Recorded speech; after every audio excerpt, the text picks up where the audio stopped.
الحمد لله نحمده ونستعينه ونستغفره ونؤمن به ونتوكل عليه ونعوذ بالله من شرور أنفسنا ومن سيئات أعمالنا من يهده الله فلا مضل له ومن يضلله فلا هادي له ونشهد أن لا إله إلا الله وحده لا شريك له ونشهد أن سيدنا ومولانا محمدا عبده ورسوله صلى الله تعالى عليه وعلى آله وأصحابه وبارك وسلم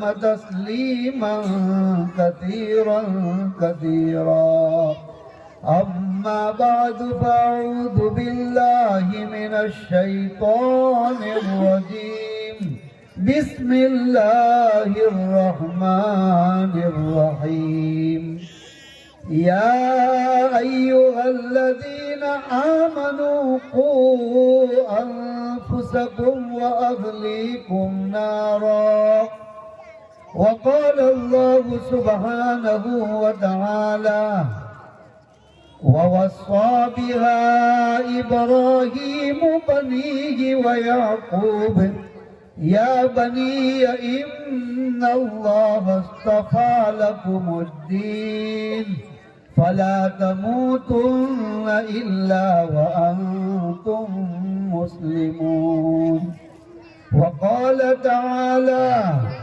وإذ قال لقمان لابنه وهو يعظه يا بني لا تشرك بالله يا بني لا تشرك بالله إن الشرك لظلم عظيم وقال النبي صلى الله تعالى عليه وسلم إذا مات الإنسان انقطع عمله صدقة جارية ولد صالح وعلم ينتفع به أو كما قال عليه الصلاة والسلام میرے بزرگوں، بھائیوں، پیارے نوجوانوں، قابل احترام علماء کرام، حفاظ کرام اور پردے کے پیچھے بیٹھ کر سننے والی ماں بہنیں، آج کا ہمارا اس جلسہ کون سی مسجد عمر فاروق، مسجد عمر فاروق میں جو مدرسہ چلتا ہے، مکتب مدرسہ، آج اس کا سالانہ جلسہ ہوا الحمدللہ۔ ابھی تو یہ نکلتے ہوئے سورج کی کرنیں ہیں اور ابتدائی ہے، لیکن ان بچوں کا شوق اور جذبہ اور ماشاءاللہ آپ لوگوں کی بھی دین کی طلب، حالانکہ آپ کے یہاں بھی علماء کرام ہے، ایسی بات نہیں ہے، لیکن پھر بھی اتنے دور سے مجھ ناچیز کو دعوت دے کر بلایا دین کی باتوں کو سننے کے لیے۔ اللہ تعالیٰ آپ لوگوں کے جذبے کو، طلب کو قبول فرما کر اپنے خزانے سے اللہ پاک ہدایت کی دولت سے نوازے۔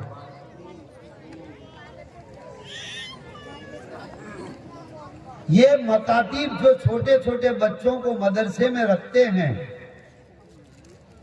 یہ اولاد اللہ کی بہت بڑی نعمت ہے، بہت بڑی نعمت۔ جن میاں بیوی کے پاس اولاد کی نعمت نہیں ہے، ان کو پوچھو، چاہے اولاد میں لڑکیاں کیوں نہیں ہیں، لڑکیاں بھی اللہ کی رحمت ہے۔ آج لوگ اس کو عیب سمجھتے ہیں، لڑکا پیدا ہو تو خوش خوش اور پیڑے تقسیم کر دیں، اور لڑکی پیدا ہو تو جلیبی تقسیم کر دیں، پہلے سے ہی کھلا فرق بتا دیں۔ حالانکہ حدیثوں میں آتا ہے کہ جس کے یہاں پہلی اولاد لڑکی کی ہوتی ہے وہ خوش نصیب ماں باپ ہوتے ہیں۔ اور سرکار مدینہ صلی اللہ علیہ وسلم کے زمانے میں آپ کی تشریف آوری سے پہلے جو زمانہ جہالت کہا جاتا ہے، بچیوں کو زندہ زمین میں دفن کر دیتے تھے، رحمت والے نبی تشریف لائے۔ آپ نے آ کر خود اللہ نے آپ کو 4 بیٹیاں دی، اور آپ نے آ کر اسلام میں لڑکیوں کی قیمت عظمت کو سمجھایا، اور یوں فرمایا جس کے یہاں 1 بیٹی پیدا ہو، 2 بیٹیاں پیدا ہو، 3 بیٹیاں پیدا ہو، اور جو ماں باپ اس پر خوش ہو اور ان کی اچھی طرح تربیت کرے اور پرورش کرے اور ان کو اچھے رشتے دلا کر کے اچھے گھرانوں میں ان کے شادیاں کرائے، تو جنت میں میرے پڑوس میں اللہ جگہ نصیب فرمائے۔ اللہ نے لڑکیوں کو، عورتوں کو بہت اونچا مقام دیا ہے۔ یہ تو یہ ہے کہ ہماری بدقسمتی ہے ہمارے عورتوں کی کہ وہ اسلام کی اور ایمان کی قدر نہیں کر رہی ہے، ورنہ عورت کو جانور کی طرح استعمال کیا جاتا تھا۔ ابھی اللہ تعالیٰ نے اسلام دے کر اور امام الانبیاء صلی اللہ علیہ وسلم کو بھیج کر عورت کو کتنی عزت دی کہ پوری زندگی اس کے اوپر کمانے کی کوئی ذمہ داری نہیں، یہ پیدا ہوئی تو اس کی پرورش کی ذمہ داری ماں باپ کو دے دی، یہ جوان ہو گئی، اس کا نکاح ہو گیا، اب اس کی ساری روٹی کپڑا مکان کی ذمہ داری شوہر کے کندھے پر ڈال دی، اور اس کے بعد یہ بچوں کی ماں بن گئی، بوڑھی ہو گئی اور جوان بیٹے ہو گئے، اب بیٹوں کی ذمہ ڈال دیا اپنی بوڑھی ماں کی خدمت کرو۔ کبھی بھی اسلام نے عورتوں کو کمانے کی اجازت نہیں دی ہے، مرد لوگ کو کمانے کا ذمہ دار بنایا ہے، ان کو تو گھر کی ملکہ بنائی ہے، گھر کی رانی ہے۔ تو میں یہ کہہ رہا تھا اولاد اللہ کی بہت بڑی نعمت ہے۔ ان ماں باپ کو پوچھو جن کو برسوں ہو گئے نکاح کو، ابھی تک اولاد نہیں ملی ہے، ان کو قدر پوچھو کہ اولاد کتنی بڑی نعمت ہے۔ بلکہ یہ وَإِذَا الْمَوْءُودَةُ سُئِلَتْ بِأَيِّ ذَنبٍ قُتِلَتْ جو ہے کہ قیامت کے دن ان لڑکیوں کو پوچھا جائے گا کہ تم کو کون سے گناہ کے بادات میں زندہ دفن کر دیا۔